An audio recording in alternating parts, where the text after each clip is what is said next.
আজ সারা দেশে শুরু হয়েছে ট্রেন চলাচল।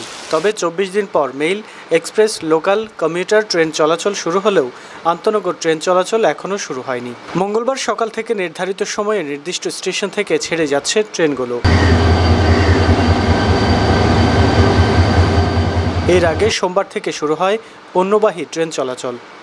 বাংলাদেশ রেলওয়ে পরিচালক মোহাম্মদ নাহিদ হাসান খান গত ১১ আগস্ট এক বিজ্ঞপ্তিতে জানান, ১২ আগস্ট থেকে মালবাহী ট্রেন, ১৩ আগস্ট থেকে mail, express, local, commuter train এবং ১৫ আগস্ট থেকে আন্তনগর ট্রেন পর্যায়ক্রমে চলাচল করবে। আন্তনগর ট্রেনের টিকিট ১২ আগস্ট বিকেল ৫টা থেকে কেনা যাবে।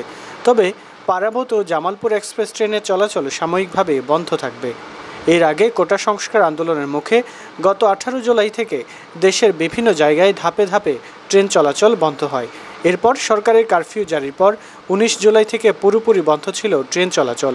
এর মধ্যে গত ১ থেকে ৩ আগস্ট পর্যন্ত সীমিত পরিসরে চলাচল করেছে কমিউটার ট্রেন।